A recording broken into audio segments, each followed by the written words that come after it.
స్వామి చిన్న చీమైన కుట్టదే ఏమి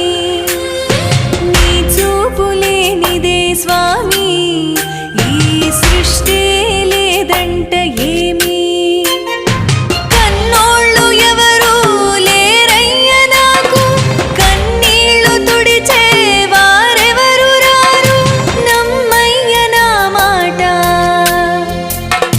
నీ ఆజ్ఞ లేనిదే స్వామి చిన్న చీమైన కుట్టదే ఏమి నీ చూపు లేనిదే స్వామి ఈ సృష్టి